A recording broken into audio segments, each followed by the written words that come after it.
Good morning class. आपका स्वागत है आज की इस क्लास में।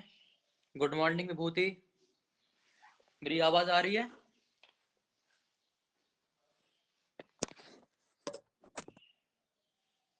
Yes sir, good morning.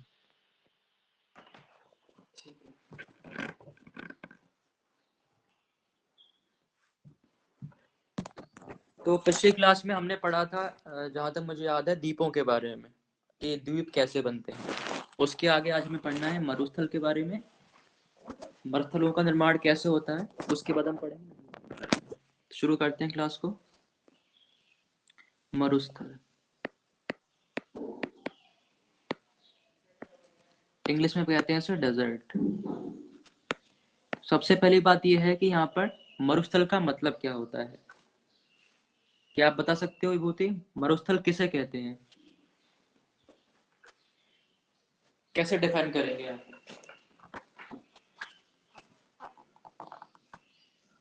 बताइए, भूमि आंसर होती करिए। है, हाँ जो समतल भूमि होती है, ठीक है। समतल उसी मरुस्थल कहा जाता है। नहीं, समतल भूमि तो कहीं भी हो सकती है ना, मैदानी भाग में भी समतल भूमि होती है। चलिए बताते हैं। देखिए, यहाँ बात होगी बारिश की। मरुस्थल डेजर्ट का बनता है जहाँ पर बारिश कम होती है। तो कोई भी ऐसा स्थान जहाँ पर पूरे वर्ष में 25 सेंटीमीटर, ये जो वैल्यू है इसको याद रखना है, 25 सेंटीमीटर से कम, ठीक है, या इससे ज्यादा बारिश नहीं हुई, तो हम उस जगह को बोल देते हैं मरुस्थल। यानी कि वहां पर बारिश इतनी कम हुई है कि वहां पर जो भी वनस्पतियां हैं उनका जन्म नहीं हो पा रहा है या उनका विकास नहीं हो पा रहा है। तो कोई भी ऐसा स्थान जहां पर वर्षा 25 सेंटीमीटर से कम हुई है या फिर इससे ज्यादा नहीं हुई, तो वह स्थान मरुस्थल बन जाता है धीरे धीरे। तो इसकी परिभाषा पहले हम लिखेंगे, फिर प्रकार ये समझें कैसे बनता है। देखें, भूमि का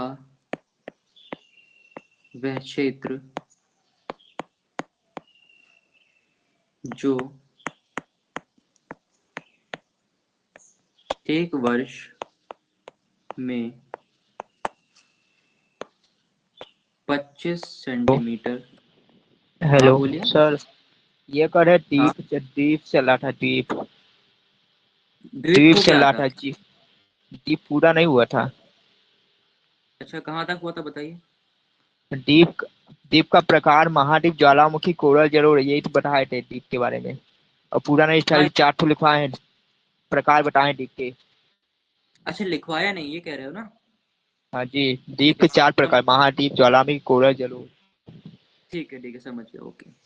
ठीक है, ठीक है। तो इसे बाद में कंटिन्यू करते हैं, पहले कर लेते हैं द्वीप वाला लिख लेते हैं। वही तो मैं आपसे पूछ रहा था, चलिए कोई बात नहीं, उसे कंटिन्यू करते हैं आगे। प्रकार बता दिए होंगे, लिखवाया नहीं होगा सब प्रकारों के बारे में। ठीक है, लिख लेते हैं पहला हम लोग, महाद्वीपीय।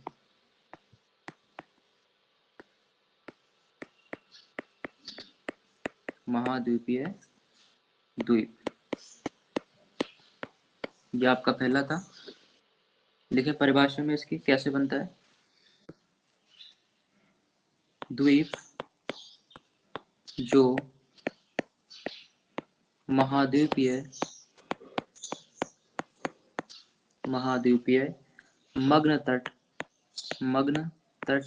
पर निर्मित होता है। अच्छा, ये समझाया था, मुझे याद आ गया, ये मैंने आपको एक्सप्लेन कर दिया था, लिखवा नहीं था। निर्मित होते हैं, एग्जाम्पल लिख लें, उदाहरण कनाडा का new फाउंडलैंड, new found land, new फाउंडलैंड जो कि कहाँ है, कनाडा में। ठीक है, इसके बाद दूसरा लिखें, वो था आपका ज्वालामुखी द्वीप।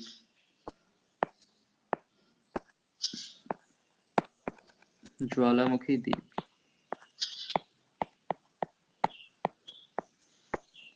ये ऐसा द्वीप होगा जो ज्वालामुखी के प्रकट होने पर, यानी कि जो ज्वाला, जो लावा, जो मैग्मा धरती के अंदर था, वो जब बाहर आ जाता है विस्फोट के द्वारा, तो एक जगह पर ही जाके सारा जो लावा है जमा हो जाएगा और काफी समय के बाद ये एक द्वीप के समान इसकी संरचना बन जाती है।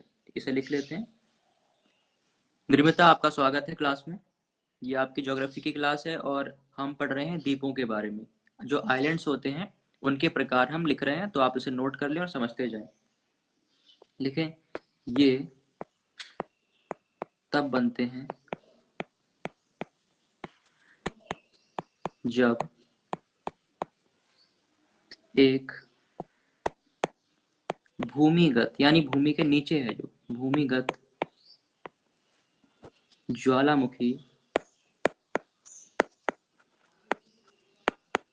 ज्वालामुखी समुद्र के सतह के ऊपर द्वीप बनाने वाली ज्वालामुखी सामग्री, यानी कि लावा की बात हो रही है, ज्वालामुखी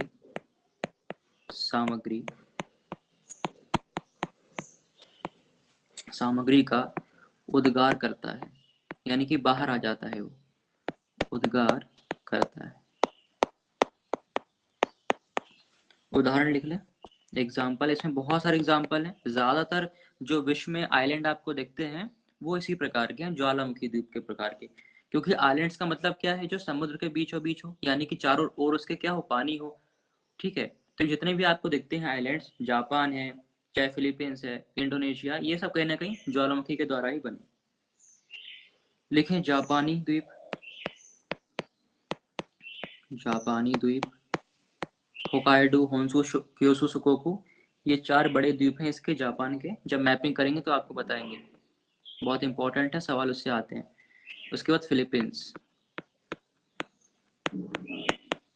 फिलीपींस के पास लुजोन आइलैंड भी पड़ता है, फिलीपींस द्वीप। अभी 2 याद रखिए, बस इतने। तो एक हुआ महाद्वीप द्वीप, दूसरा हमारा प्रकार था ज्वालामुखी द्वीप।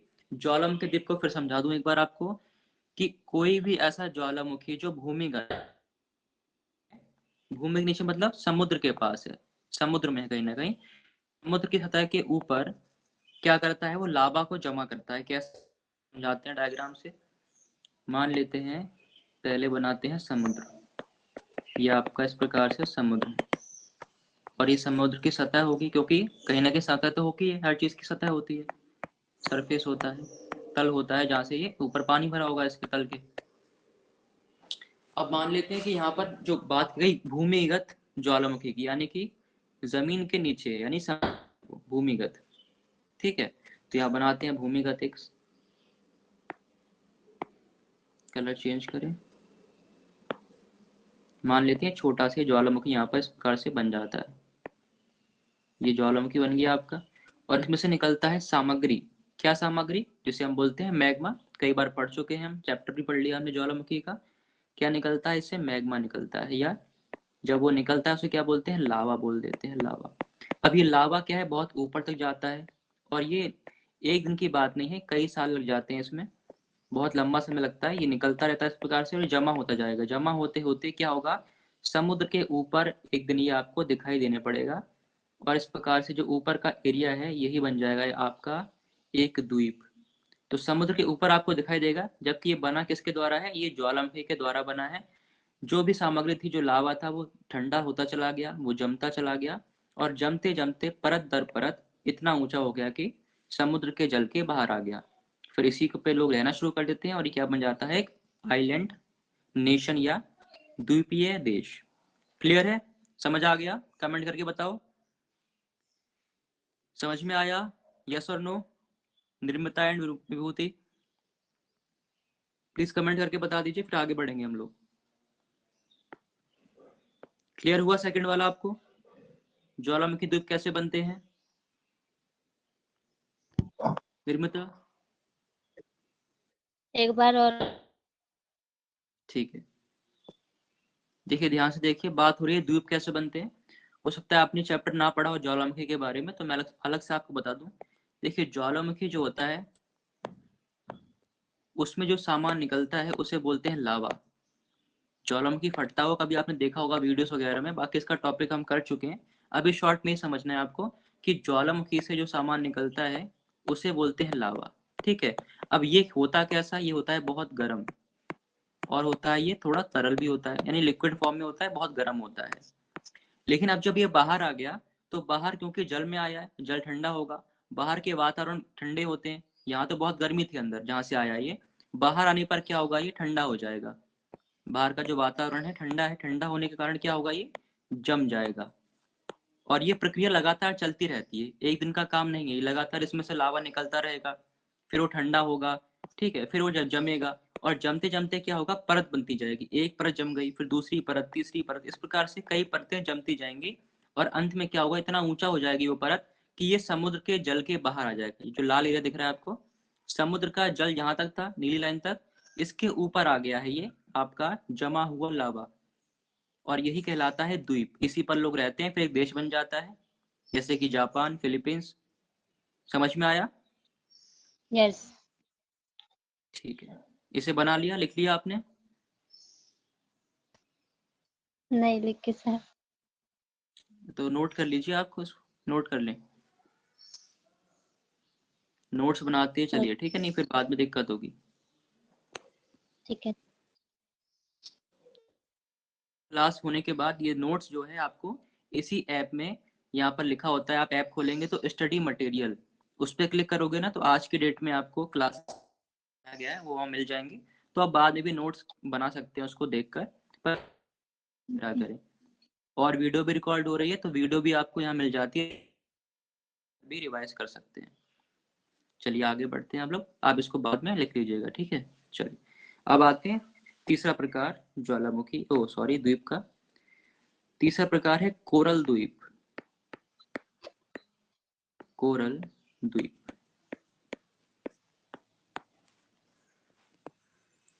अब ये कैसे बनता है, पहले इसको लिख लेते हैं, फिर मैं आपको समझाता हूँ कैसे इसका निर्माण होता है कोरल द्वीप का। लिखें, इनका निर्माण, इनका निर्माण प्रवाल अवशेषों अवशेषों से हुआ है।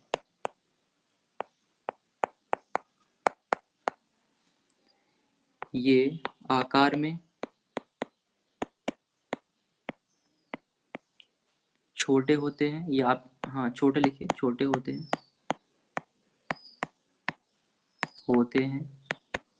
लेकिन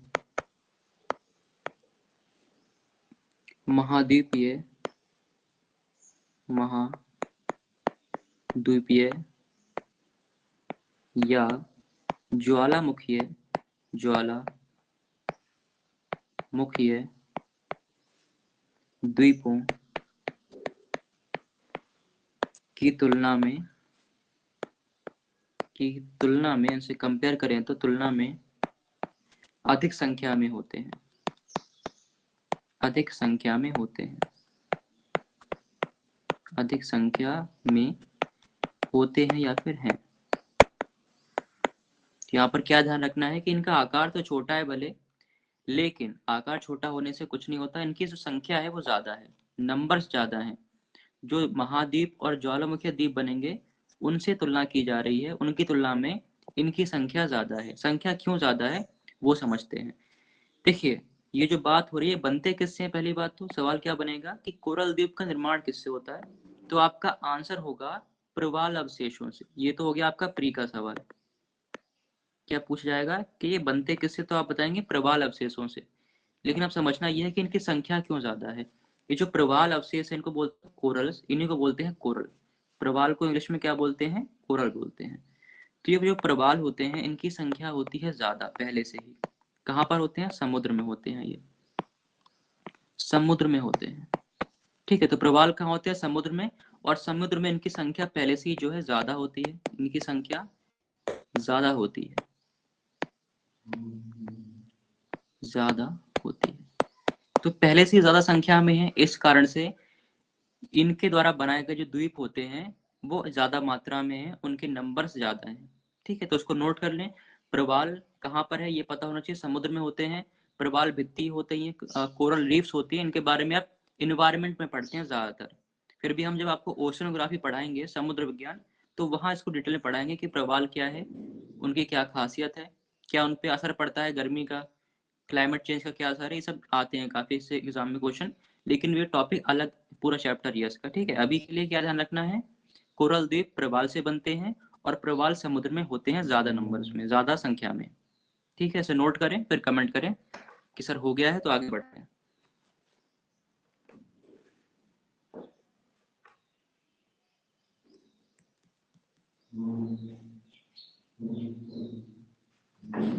डन, आगे बढ़ जाएं। निर्मिता, विभूति, गुड मॉर्निंग मोनिका।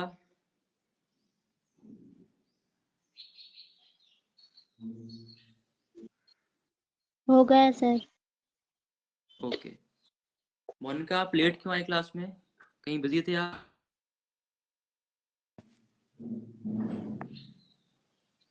चलिए अब आते हैं आखिरी प्रकार, द्वीपों का आखिरी प्रकार, आइलैंड्स का जो लास्ट टाइप है, लास्ट प्रकार है, वो है जलोढ़। जलोढ़ द्वीप, लेकिन इसके बारे में फिर आपको समझाता हूँ। नदी द्वारा अवसादों, अच्छा यहाँ पर एग्जाम्पल लिखिएगा।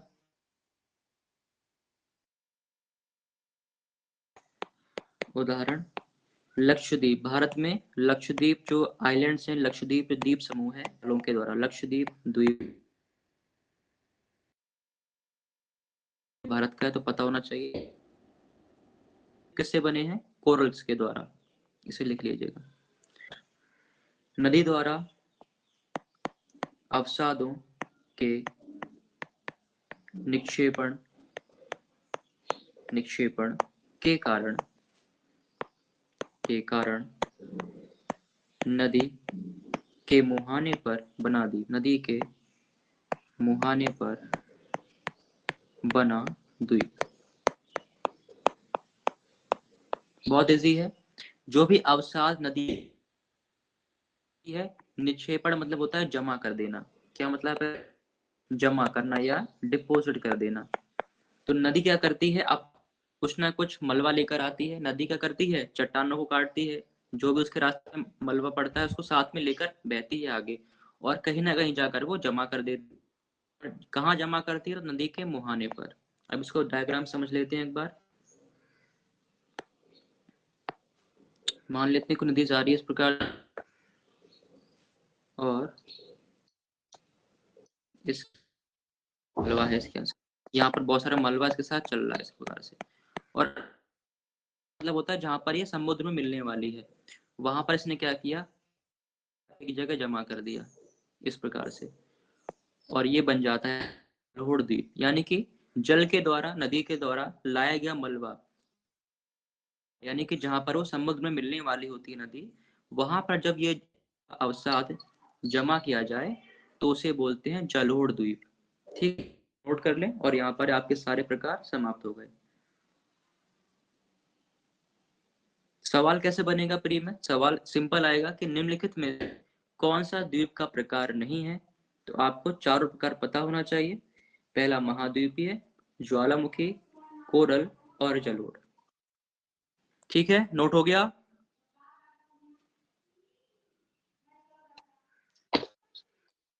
डन, सबका हो गया, विभूति, मोनिका, मिता, ओके। चल, तो अब माफ करिएगा, अब आते हैं मरुस्थल पर।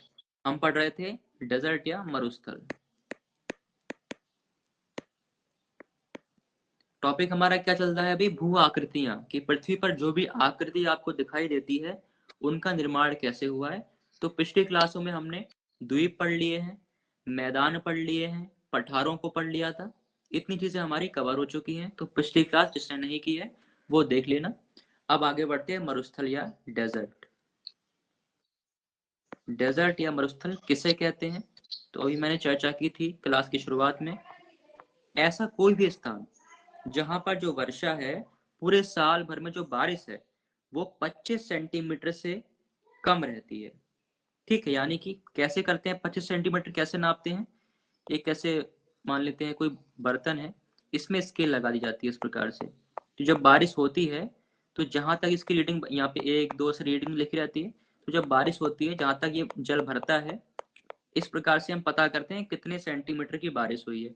तो मान लेते हैं यहाँ पर 25 सेंटीमीटर लिख दिया मैंने, और साल भर ये जो मशीन लगा दी है इसमें जल वहां तक नहीं भर पाया, कम रह गया, तो हम क्या कहेंगे कि इस जगह को हम बोल देंगे मरुस्थल है ये, क्योंकि यहाँ बारिश ही बहुत कम हो रही है। 25 सेंटीमीटर बहुत कम बारिश होती है, तो बारिश जब बहुत कम होगी तो अपने आप जो एरिया है वो एक तरह का डेजर्ट या मरुस्थल बन जाएगा, यानी कि वहां पर कोई वनस्पति पेड़ पौधे उग ही नहीं पाएंगे, क्योंकि बारिश कम है, सीधी सी बात है।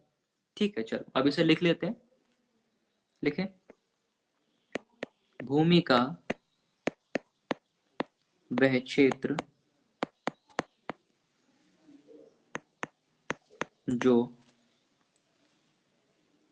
एक वर्ष में, पूरे वर्ष की बात हो रही है, ध्यान रखिएगा, एक महीने की बात नहीं हो रही, एक वर्ष को अंडरलाइन कर लेना। एक वर्ष में 25 सेंटीमीटर, 25 सेंटीमीटर भी इंपॉर्टेंट याद रखिएगा, 25 सेंटीमीटर से अधिक वर्षा प्राप्त नहीं करता, प्राप्त नहीं करता,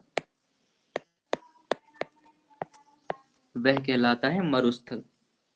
ठीक है, जैसा कि नाम है मरुस्थल, यहाँ पर स्थल कैसा हो गया है, जहाँ पर कोई जीव उत्पन्न नहीं हो पा रहा है या उसकी क्या है मृत्यु हो जा रही है क्योंकि जल कम है।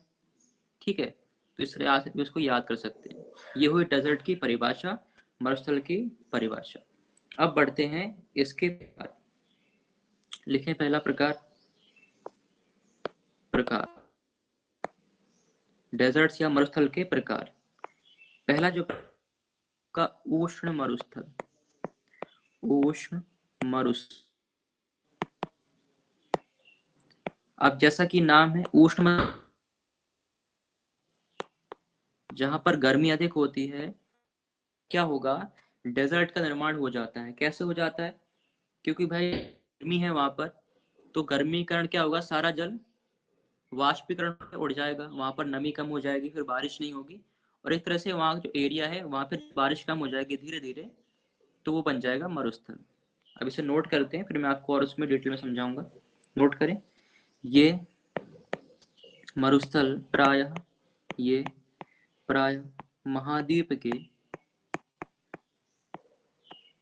महाद्वीप के पश्चिमी किनारे, ये बहुत मोस्ट इंपॉर्टेंट है, पश्चिमी पर, पश्चिमी किनारे पढ़ेंगे आज आगे चल के क्लाइमेट के बारे में, और कई सारी चीजें पढ़नी है अभी, तब आपको और हम वहाँ पे समझाएंगे फिर से डेजर्ट को कि डेजर्ट आखिर बनता कैसे है। अभी के लिए ध्यान रखना है कि महाद्वीप के पश्चिमी किनारे पर, क्योंकि जो टॉपिक जहाँ का होता है वहीं पर आप उसको आसानी समझ पाएंगे। पश्चिमी किनारे पर स्थित होते हैं, ये तो फैक्ट वाली बात हो गई, जो प्री में आएगा पूछा जाएगा पश्चिमी किनारे पर स्थित मरुस्थल को क्या बोलते हैं, तो उत्तर होगा उष्ण मरुस्थल। ये हुई पहली बात। इतना नोट हो गया, आगे बढ़ जाएं। सबका हो गया नोट, विभूति, मोनिका, निर्मिता, जल्दी बताइए फिर आगे बढ़ें। हो गए नोट सर। ठीक है,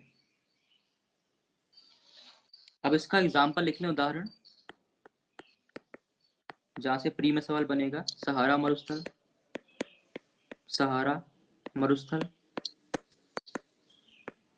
सहारा डेजर्ट, थार का मरुस्थल, थार मरुस्थल इत्यादि। तो याद रखिएगा सहारा और थार। सहारा कहाँ पर है, कोई बताएगा मुझे आप में से, सहारा का मरुस्थल कहाँ पर है, राजस्थान। बता। नहीं, थार का है वो तो, सहारा, सहारा, थार तो भारत में है, सहारा कहाँ पर है, कोई बताए, मोनिका, विभूति, आंसर करो। बहुत फेमस है सहारा तो, नहीं, थार है राजस्थान में, मोनिका, सहारा की बात कर रहे हैं। किसी को नहीं मालूम है, कभी सुना नहीं आप लोगों ने, चलिए कोई बात नहीं। सहारा हमारा अफ्रीका में है, कहाँ पर है, अफ्रीका, अफ्रीका, ठीक है। और थार आपका भारत प्लस पाकिस्तान दोनों में फैला हुआ है, ठीक है। नोट कर लें इसको भी, पता होना चाहिए कहाँ पर कौन सी चीज है, मिलान करने को आता है, मैच करने को। तो सहारा कहाँ है? अफ्रीका में। जैसे कि अब यहाँ पर हमने क्या पढ़ा कि पश्चिमी किनारे पर होते हैं, तो देखें सहारा कहाँ है, देखें ये मान लेते हैं आपका इस प्रकार से अफ्रीका हो गया। अफ्रीका का जो ऊपर का भाग है, कलर चेंज कर लूं मैं एक बार, ये जो भाग है पूरा, ये है आपका सहारा का मरुस्थल, यानी कि ये पश्चिम वाले भाग में है। यहाँ पर, यहाँ तो नदी बहती है आगे, इजिप्ट पड़ता है, यहाँ पर इजिप्ट है, फिर यहाँ पर नदियां हैं, नील नदी बहती है। तो यहाँ मरुस्थल कम है इस भाग में, पश्चिमी भाग में और मध्य वाले भाग में पूरा यहाँ पर क्या है, मरुस्थल है, सहारा का डेजर्ट, ठीक है। ये हो गया आपका अफ्रीका के भाग में। भारत में आप जानते हैं राजस्थान के एरिया में, और पाकिस्तान में इसको चोलिस्तान कहते हैं। आगे बढ़ जाएं, क्लियर? यस। ठीक है। पाकिस्तान में थार का नाम क्या है? चोलिस्तान। सुन लीजिए ऐसे ही, कभी आ गया तो। चलिए आगे पढ़ते हैं। पूछने के बाद लिखें दूसरा, तटीय मरुस्थल।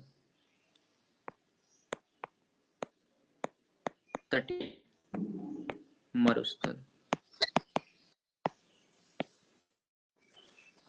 जैसा कि नाम है वैसा ही आपको समझना है। तट माने होता है किनारा, तो जो भी किनारे पर हो, महाद्वीप के किनारे पर, वो क्या कहलाएंगे? तटीय मरुस्थल। लेकिन इनकी कुछ खासियत है कि इनकी कुछ रेंज है, इनके जो अक्षांश हैं वो हमें याद रखने हैं कि कहाँ से लेकर कहाँ तक ये पाए जाते हैं। अक्षांश पता है आपको निर्मता? निर्मता आपको अक्षांश के बारे में पता है? नहीं पता सर। ठीक है, आपने पिछली क्लास नहीं किया शायद ना, आप न्यू स्टूडेंट है। चलिए बता देता हूँ मैं यस। आपको एक बार। देखिए अक्षांश, ध्यान से सुनिएगा निर्मता, ये मान लेते हैं पृथ्वी है आपकी। पृथ्वी पर नीचे से लेकर ऊपर की ओर जब लाइन खींची जाती है इस प्रकार से, इन्हीं बोलते हैं अक्षांश। ये मैं बहुत शॉर्ट में बता रहा हूँ, पूरा टॉपिक हमने कवर किया था इसका। पृथ्वी पर जो लाइन खींचाती है इस प्रकार लेटी हुई लाइंस, ये क्या है? अक्षांश है। ये सारी लाइन क्या अक्षांश कहलाती हैं। और इसमें जो सबसे बीच में होती है, जो पृथ्वी को बराबर भागों में बांटती है, उसे बोलते हैं 0 डिग्री अक्षांश। जो पृथ्वी को बीचों बीच से काटती है उसे बोलते हैं 0 डिग्री अक्षांश, ठीक है। ये दो बातें हुई। पहली बात क्या, अक्षांश लेटी हुई लाइन है जो पृथ्वी को काटती है। दूसरी बात, जो सबसे बीच की लाइन है उसे बोलते हैं 0 डिग्री। क्लियर? अब इस 0 के ऊपर यस। नंबर बढ़ता जाता है, 1 2 3 4 ऐसे करते करते नंबर बढ़ता है। और जब ऊपर आते हैं तो बढ़ता, आप आखिरी में जो नंबर आता है वो है 90 डिग्री। यानी 0 से लेकर आप कहाँ तक चलते हैं? 90 डिग्री तक। 1 2 3 4 ऐसे बढ़ता जाता है। सेम नीचे भी बढ़ता है, नीचे घटेगा नहीं, नीचे भी बढ़ेगा। 1 2 3 इस प्रकार से यहाँ भी आएगा 90 डिग्री। क्लियर है ये बात? तो ये संख्याएं क्या यस। दिखाती हैं? अक्षांश दिखाती हैं। अक्षांश क्या है? लेटी हुई लाइंस है। और इनको हम दिखाते हैं डिग्री के माध्यम से, 1 डिग्री 2 डिग्री इस प्रकार से। अब ये 90 डिग्री उत्तर में है तो इसे बोलते हैं उत्तरी अक्षांश। ये सारे ऊपर हैं, उत्तर में है तो इसे बोलते हैं नॉर्थ लैटिट्यूड्स या उत्तरी अक्षांश। जो नीचे हैं, 0 के जो नीचे आ गए वो सारे क्या हैं? वो आपके दक्षिणी अक्षांश है, दक्षिणी अक्षांश। 0 डिग्री के ऊपर वाले सब उत्तरी अक्षांश और नीचे वाले सारे दक्षिणी अक्षांश। इतना आपको अभी के लिए ध्यान रखना है जिसे आप समझ पाए। अब यहाँ पर लिख लेते हैं पहले तटीय वाले के बारे में, फिर आपको समझाता हूँ। देखिए ये आमतौर पर महाद्वीप के पश्चिमी किनारे पर ठंडे महासागरीय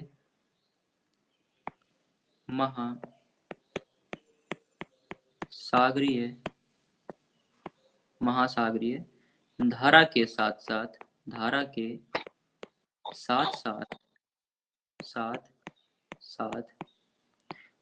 15 डिग्री से लेकर 30 डिग्री, ये याद रखिएगा, 15 से 30 डिग्री बहुत इंपॉर्टेंट है, के बीच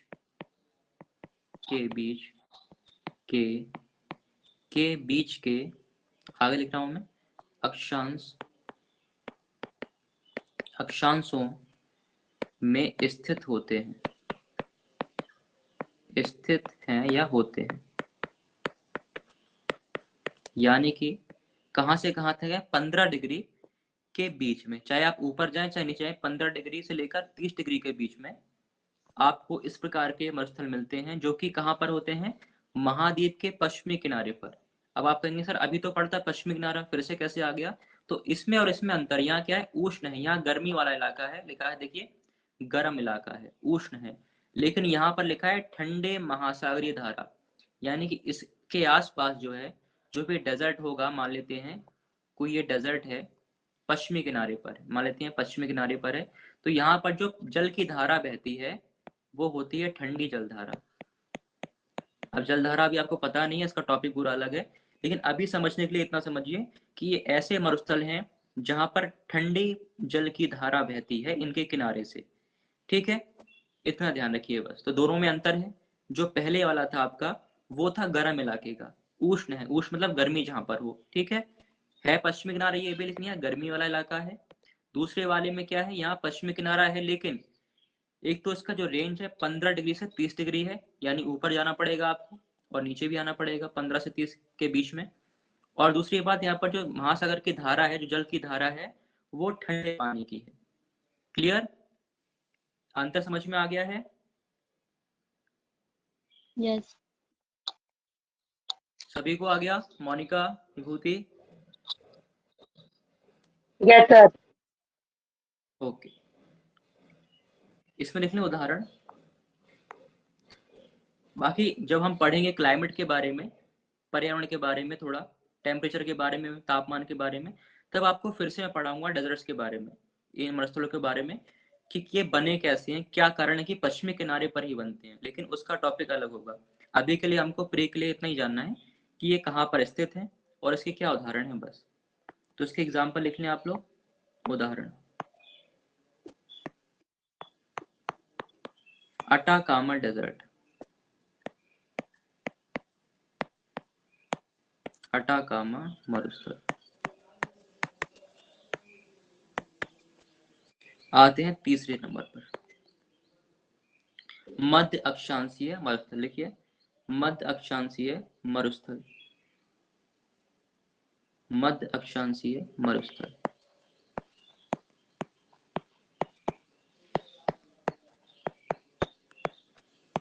आप लोगों के लिए होमवर्क है, इसकी लोकेशन आप लोग ढूंढेंगे खुद से, कुछ काम आप खुद भी करेंगे तभी आपको चीजें याद होंगी। तो आप इसको लोकेशन ढूंढेंगे और लिखेंगे अपनी कॉपी में, अटाकामा की मध्य अक्षांशीय मरुस्थल।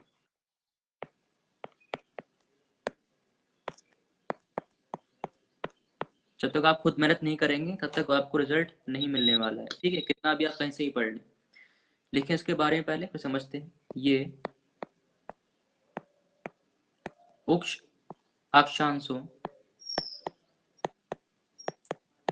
उच्च अक्षांशों में महाद्वीपों, महाद्वीपों के आंतरिक भाग में है। अब यहाँ पर अलग आ गया, यहाँ पर क्या बात हो रही है, आंतरिक भाग की। अभी तक क्या देखा, पश्चिमी भाग में मिल रहे थे, लेकिन अब बोला है कि महाद्वीप के अंदर मिलेगा आपको, आंतरिक भाग में, आंतरिक भाग में होते हैं,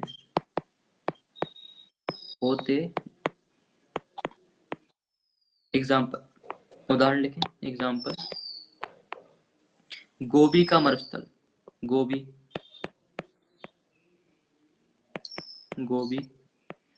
दूसरा है आपका टकला मकान,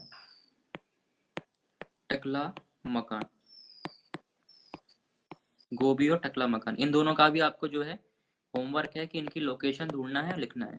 ठीक है, हिंट के लिए बता दूं आपको, एशिया मिल जाएगा, एशिया के मैप में मिल जाएगा गोबी और टकला मकान, देख लीजिएगा, इतना नोट कर ले। जिसके पास ही मैप नहीं है, मैप खरीद लें, चाहे तो फिर गूगल मैप का यूज करें। ठीक है, जो लोकेशन बताई जाती है। ये गोबी टकला मकान जो लिखे उसको मतलब ये कहाँ पे स्थित है ये बताना है आपको। हाँ, ये बताना है इसे लोकेशन क्या है, किस देश में है। Okay sir. ये आप लोग खुद सर करिए अभी जब आपको। भारत का भूगोल पढ़ा रहे हैं क्या आप? नहीं नहीं, ये अभी वर्ल्ड का ही चल रहा है, अभी तो वर्ल्ड का खत्म नहीं हो पाया है ना, क्लासेस कम होती हैं हमारी। Yes sir.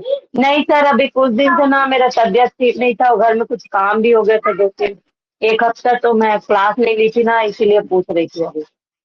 कोई बात नहीं, कवर हो जाएगा आपका। ठीक है, सिलेबस बहुत आराम से हो हाँ जाएगा, अभी बहुत टाइम है। प्री से पहले कई आपका रिवीजन भी हो जाएगा एक बार, ठीक है, तो उसके परेशान नहीं होना है, सर। जितना हाँ जा सर, रहा एक है। चीज और पूछना था। जैसे कि सर, ये भारत का जो भूगोल पढ़ते हैं हम लोग, एक अपना, वो मतलब हाँ सेम ही रहता होगा ना सर, अपना पीएससी और यूपीएससी का? हाँ, सेम रहता है, ज्यादा ज्यादा अंतर नहीं होता, बस ओके थोड़े सर। से यस सर, इसमें मतलब विश्व पढ़ना पड़ता है, उसमें पूरा भारत पढ़ना पड़ता है। हाँ, यहाँ पर तो बहुत बड़ा सिलेबस है ना, यहाँ पर 3 ज्योग्राफी पढ़नी है आपको। पहले आप ये पढ़ेंगे विश्व का, उसके बाद आप भारत का पढ़ेंगे, फिर पढ़ेंगे आर्थिक भूगोल। और इस बार मेंस में आपके आर्थिक भूगोल से सबसे ज्यादा सवाल आए हैं, ठीक है, यस सर। तो इसको सर पढ़ना। एक चीज और, बुक का नाम बता दो ना, मेन का कोई अच्छा सा बुक का नाम बताइए ना सर। कि मेंस के लिए बुक नहीं आती है, लेकिन एनसीईआरटी आप पढ़ो बस, एनसीईआरटी के अलावा कुछ सवाल नहीं बनता है, जितने भी सवाल बने हैं मैं आपको दिखा दूंगा जब फ्री टाइम होगा कि एनसीईआरटी से ही बने हैं, 11th की और ओके सर। 12th, बस इसकी 2 ओके आती हैं, सर। 11th की भी और 12th में भी 2 किताबें हैं। ये 4 किताबें कर लीजिए, इतना इनफ है। और इन 4 किताबों में आखिरी में मतलब हर टॉपिक के बाद कुछ सवाल दिए रहते हैं, प्रश्न दिए रहते हैं, उनको लिखने का प्रयास करें। और आप लिखकर मुझे भेज सकते हैं कि आपने चेक कराने के लिए कि आपने जो भी लिखा है कैसा लिखा है, ठीक है। यस सर, मैं करूंगी सर कुछ दिन के बाद मैं ये। Thank you sir. हाँ, जब जब भी टाइम मिले आप करिए, एनसीईआरटी से बाहर कुछ नहीं जाता है, जो भी उसमें है वैसे सवाल बनते हैं, बस कॉन्सेप्ट आपको समझना पड़ता है बाहर से, जैसे उसमें कॉन्सेप्ट ज्यादा दिया नहीं होता है। चलिए ओके आगे सर। बढ़ते हैं। Thank you sir. Okay, welcome. चलो पढ़ते रहो बस, कोई समस्या नहीं, आराम से पढ़ो रिलैक्स होकर, टेंशन लोगे तो उतना ही चीजें बेकार हो जाती हैं। चलो तीसरा आते हैं, बर्फ और हिम मरुस्थल। बर्फ और, अभी तक आपने जो भी मरुस्थल देखे होंगे, कहीं भी देखा हो पिक्चर्स में, तो आपने क्या देखा होगा, वहां पे रेत पड़ी होती है, गर्म इलाका होता है। लेकिन मरुस्थल ठंडे भी होते हैं, 2 प्रकार के होते हैं, गर्म और ठंडे। तो गर्म में आपका थार आ गया, भारत में गर्म में थार है, और ठंडे मरुस्थल में कौन सा है, लद्दाख का। तो आपको ये भी ध्यान रखना है कि मरुस्थल ठंडे और गर्म भी होते हैं, ठीक है, सिर्फ गर्म नहीं होते। बर्फ और हिम मरुस्थल,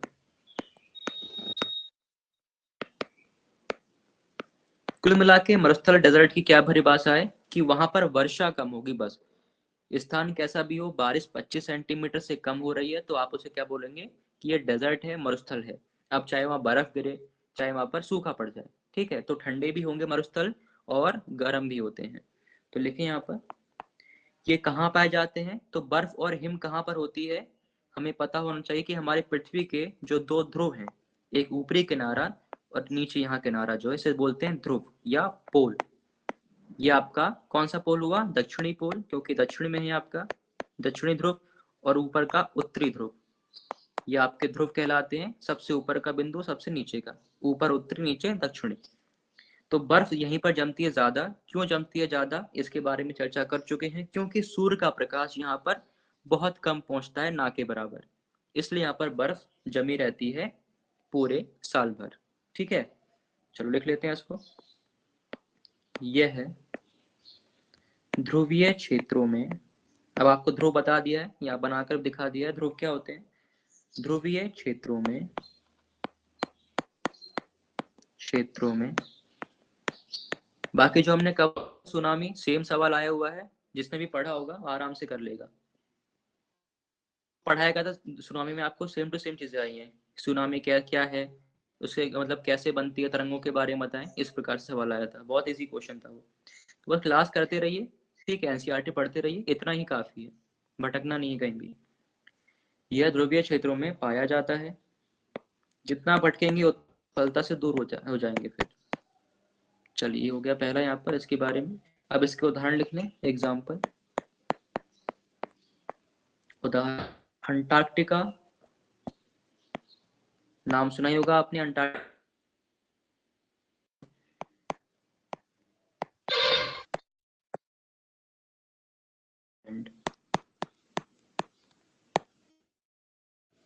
अब आप लोग मुझे ये बताइए कि अंटार्कटिका दक्षिण में कौन सा है? इन दोनों मरुस्थलों में दक्षिण में कौन सा पड़ता है? किसी को है कोई idea? Antarctica. Very good. Antarctica दक्षिण में पड़ता है। अंटार्कटिका पड़ता है सर दक्षिण में। वेरी गुड, शाबाश, मेरी मतन मोनिका, बिल्कुल सही जवाब है। अंटार्कटिका कहाँ है? दक्षिण में है। और ग्रीनलैंड कहाँ पर है? यहाँ उत्तर में है, ठीक है, उत्तर की तरफ। कनाडा देश जहाँ पड़ता है, कनाडा के पास ही है, लेकिन ये कनाडा का भाग नहीं है, ध्यान रखिएगा। ग्रीनलैंड जो है ये डेनमार्क का पड़ता है, यूरोप का भाग है ये, लेकिन लोकेशन इसकी कहाँ पड़ती है? कनाडा के पास। तो आपका ग्रीनलैंड ऊपर है, अंटार्कटिका दक्षिण की तरफ है। यहाँ पर आपका हुआ मरुस्थल। अब यहाँ पर सवाल लिख लें, मेंस का सवाल ट्राई करेंगे आप लोग, ठीक है। प्रश्न,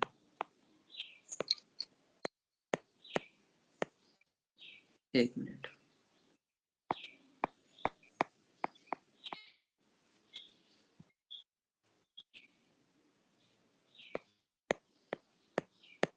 मरुस्थल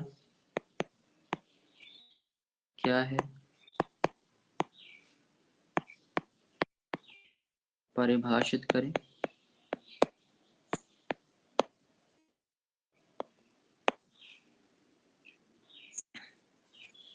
मरुस्थल के प्रकारों की चर्चा करें, का विवरण दें। विवरण इसे लिखना है आपको, लिखें 100 शब्दों में भी, छोटा सवाल बनेगा क्योंकि इसका ज्यादा इसमें कंटेंट। 100 शब्दों में आपको इसको लिखना है, ठीक है, 100 शब्द। नोट कर लें, इसे ट्राई करना सभी लोग।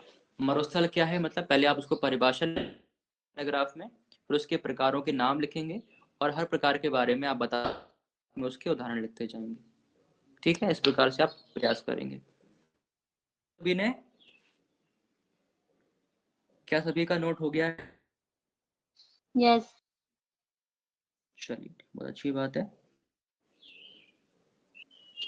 अब चलते हैं, अब बारी आएगी नदियों की। नदियों के द्वारा बनाए गए स्थल आकृतियां। यहाँ हमने मरुस्थल को पढ़ लिया है। पहले अगली हेडिंग लिखें, नदी भू सर आकृति या। हाँ एक क्वेश्चन है, ये मरुस्थल बोलिए। क्या है? परिभाषा कर रहे हो। मरुस्थल नदी के लिखना है और करना है। की परिभाषा जो आपको लिखाई थी ना स्टार्टिंग में, ये वाली, ये हाँ इसकी वो तो परिभाषा है। हाँ समझ में आ गई सर, बस ये क्वेश्चन का मतलब कि ये खुद को ही करना है बिना देखे प्रयास।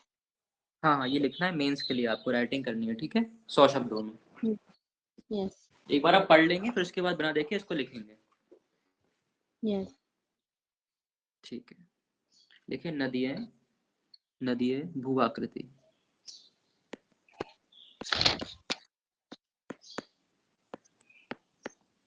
अब यहाँ हम बात करेंगे कि नदियों के द्वारा कितने प्रकार के भू आकृतियां, स्थल आकृति बनाई जाती हैं।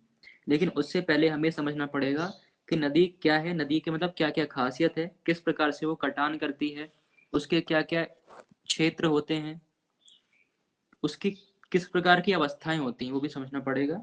तो एक डायग्राम बनाता हूं मैं, उसके माध्यम से आपको सब समझ में आ जाएगा। मान लेते हैं कोई पहाड़ है यहाँ पर, ये कोई माउंटेन है, कोई पहाड़ है, और यहाँ से निकलती है हमारी कोई नदी। ये ऊपर से निकली ढलान से, ढलान इसका मध्य हुआ, और फिर ढलान खत्म होते होते एकदम ये समा जमीन पर आ गई, इस प्रकार से। अब इसको बांटेंगे 3 भाग में, इस प्रकार से। ये हुआ इसका पहला भाग, ये दूसरा, और ये तीसरा। अब आपको ध्यान से ये देखना है कि इन भागों में सबसे ज्यादा स्पीड किस वाले भाग में होगी नदी की। आंसर करें, नदी की जो गति है सबसे ज्यादा किस भाग में होगी, 1, 2 या 3 में? एक में होगी सर। किस में होगी? 1 में होगी। एक। तो यहाँ एक पर में। हम 1 में होगी।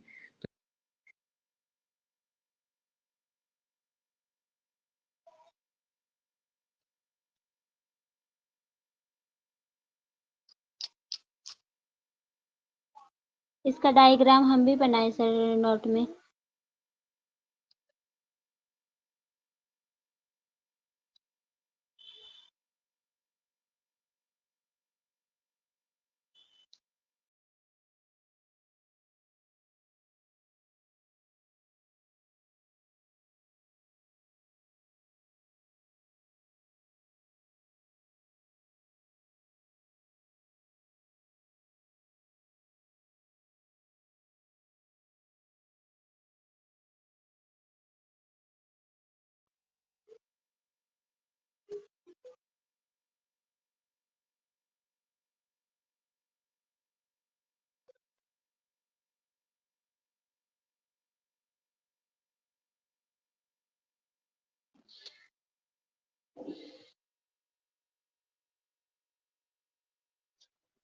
सर माइक बंद है आपका। एक मिनट, सॉरी, आवाज आ रही है? यस। Yes sir. तो सवाल ये है कि पहले, दूसरे और तीसरे में किस में सबसे ज्यादा है कटान, किस में करेगी? जहां पर ज्यादा ही काटोगी आपने जो चट्टान है, काटेगी किस एरिया में? पहले में, दूसरे में कि तीसरे में? सोचिए और पहले आंसर में करिए। सर। पहले में क्या करेगी? क्योंकि यहाँ पर स्पीड सबसे ज्यादा है, सिंपल सी बात है। यस। जब गति ज्यादा है तो कटान भी ज्यादा होगा, तो यहाँ पे लेके जाए। और कटान को हम ज्योग्राफी बोलते हैं अपरदन। अपरदन कैसा होगा? ज्यादा होगा। यहाँ पर मध्यम होगा और सबसे नीचे कम हो जाएगा। ये दूसरा बिंदु यहाँ पर, ठीक है, लिखते जाएं। जो अपरदन है पहले में सबसे ज्यादा, फिर कम, फिर सबसे कम। अब दूसरी बात हो गई अपरदन की। अब बात आती है इसको ले जाने की। जो भी इसने काटा, जो भी अपरदन किया, मान लेते हैं कोई चट्टान यहाँ पर थी, उनको काट दिया, उनका अपरदन कर दिया।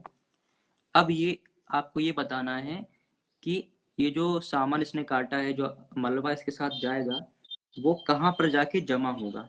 पहले में, दूसरे में कि तीसरे में? तीसरे पे मलबा जमा हो जाएगी सर। तीसरे पे जमा हो जाएगा, बिल्कुल सही बात है। यहाँ पर क्या हो जाएगा? मलबा जमा हो जाएगा, और इसे हम बोलते हैं भूगोल की भाषा में निक्षेप। निक्षेप। तो यहाँ पर तीन चीजें आपको क्या याद रखनी है कि जब गति ज्यादा होगी नदी की, यानी कि स्पीड ज्यादा होगी, तो अपरदन भी ज्यादा होगा। स्पीड कम होगी तो अपरदन भी कम होता जाएगा, मध्यम हो गया। और जब स्पीड सबसे कम होगी तो अपरदन भी सबसे कम होगा। और जो भी मलबा आया है वो सबसे आखिरी में, जहां पर सबसे कम गति होगी, पर जाके जमा होता है, उसका निक्षेप होता है। और इन तीनों अवस्थाओं को, 1, 2 और 3 को नाम दिया गया है। एक को बोलते हैं नदी की युवा अवस्था, और इसको बोलते हैं परिपक्व। दूसरे वाले को परिपक्व अवस्था। सबसे आखिरी वाले को बोलते हैं पुराना चरण या फिर बूढ़ी अवस्था। बूढ़ी या फिर पुरानी अवस्था, पुराना चरण। यानी कि नदी क्या थी? जब थी, बहुत युवा थी, उसके पास शक्ति ज्यादा थी। जैसे हम लोग जब यंग होते हैं तो हमारे अंदर जोश ज्यादा होता है कुछ काम करने का, थकान कम होती है। तो युवा है तो यहाँ पर ज्यादा कटान कर रही है, गति ज्यादा है। फिर ये मैच्योर हो गई, ठीक है। मैच्योर 30-40 की उम्र में चला गया कोई व्यक्ति, अब इसके पास शक्ति कम होती जा रही है धीरे धीरे। और जब अंत में बुढ़ापा आता है तो जो शक्ति है सबसे कम हो जाती है। ऐसे इसको 3 नाम दिए गए हैं। नदी की अवस्था है युवा, परिपक्व और बूढ़ी या पुराना चरण। इसको नोट कर लें, सेम टू सेम ऐसे ही, ठीक है। क्लियर हो गया? ये समझ में सर। आ गया? कोई यस। समझ में आ गया? कोई डाउट तो नहीं है? No doubt sir. सर पर ठीक, ये एक अक्षर अपरदन, अपरदन शब्द का अर्थ क्या होता है? बता रहा हूँ मैं आपको। कटान करना, ठीक है। नदी के द्वारा कटान, नदी द्वारा, ठीक है। इसको नोट कर लें आप अपनी कॉपी में, इससे आपको याद रहे। नदी जब भी काटती है किसी भी पत्थर को या किसी क्षेत्र को, तो उसे अपरदन कहा जाता है। ये प्रक्रिया अपरदन कहलाती है, ठीक। यस। चलिए आगे बढ़ जाते हैं। अब हम पढ़ेंगे कि नदी क्या क्या बनाती हैं। नदी जो आकृति बनाती है उसके बारे में चर्चा करेंगे। तो इसको इस प्रकार से लिखेंगे, आप पहले आप प्री के हिसाब से लिख लेंगे, फिर मैं इसको डिटेल में लिखवाऊंगा। कैसे? 2 हेडिंग बनाएंगे, एक इस तरफ एक इस तरफ, ठीक है। यहाँ लिखेंगे अपरदन के द्वारा, एक मिनट, अपरदन के द्वारा, अपरदन के द्वारा, और यहाँ पर लिखेंगे निक्षेप, निक्षेपण, निक्षेपण द्वारा, यानी कि जहां पर जमा होगा मलबा वहां भी कुछ ना कुछ आकृति बनेगी। तो पहला होगा अपरदन के द्वारा, दूसरा निक्षेपण द्वारा। यहाँ पर लाइंस लिखते जाएं, प्री के लिए इंपॉर्टेंट होगा, सवाल सीधे यहाँ से फंसेगा आपका। लिखे पहला अपरदन में वी आकार की घाटी, वी आकार की घाटी पहला। दूसरा लिखें गॉर्ज या कैनियन, गॉर्ज या कैनियन। तीसरा जलप्रपात या वाटरफॉल, जिसे हम कहते हैं जलप्रपात, जलप्रपात या बोलते हैं इसको क्षिप्रिकाएं,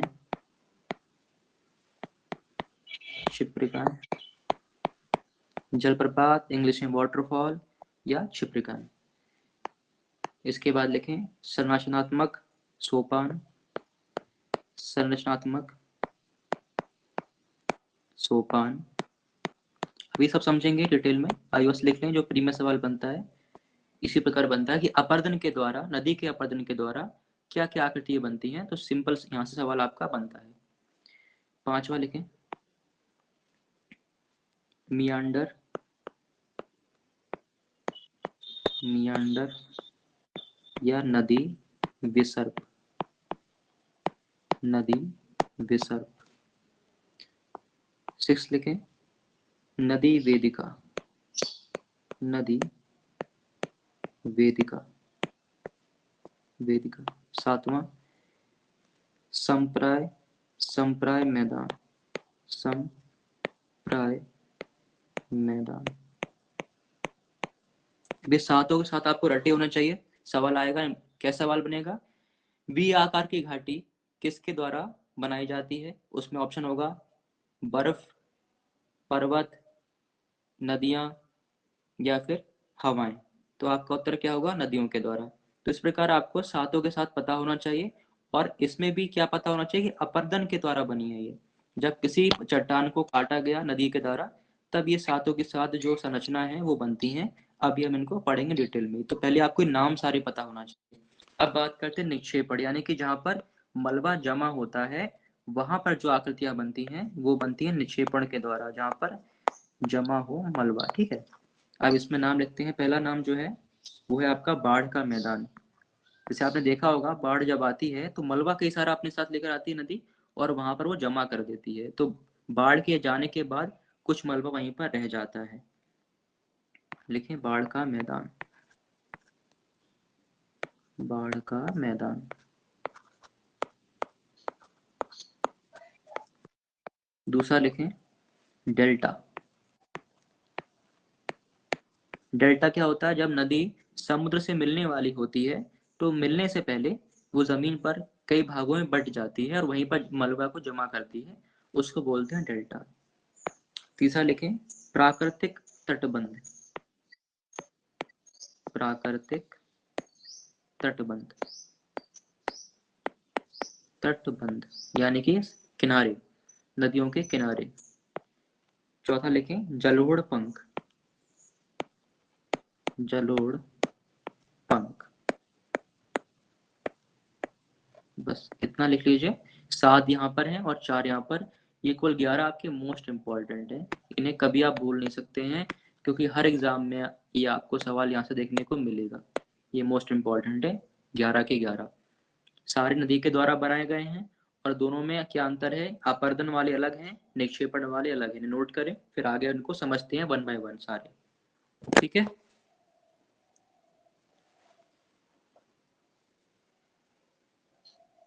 हो गया सभी का? Yes sir. चलिए ठीक है। अब क्लास का समय हमारा हो गया है, तो इसके आगे हम अगली क्लास में जब पढ़ेंगे तो इसको डिटेल में, ये 7 के साथ और यहाँ पर 4, ये टोटल 11 आपको कॉन्सेप्ट वाइज मैं आपको समझा दूंगा। उस आपका होमवर्क क्या है, आपको इमेज का सवाल दिया गया है, इसको लिख कर लाना है, और ये सारे के सारा 11 जितने भी लिखवाए गए हैं नदी के द्वारा, ये सारे आपको याद होना चाहिए, ठीक है, क्योंकि मैं टेस्ट लूंगा आपका इसका, उसके बाद हम आगे पढ़ेंगे। चलिए क्लास को एंड करते हैं, आपकी अगली क्लास शुरू होने वाली है। आप सभी का बहुत बहुत धन्यवाद। क्लास में ऐसे ही आते रहें, ठीक है, छुट्टी कम से कम करें, डिवीजन करते रहें, कोई भी समस्या आपको नहीं होगी। चलिए क्लास को मैं एंड कर रहा हूँ, ये सेव हो जाएगा तो बाद में आप इसको देख लीजिएगा, जो भी छोटा हो नोट्स बना लीजिएगा।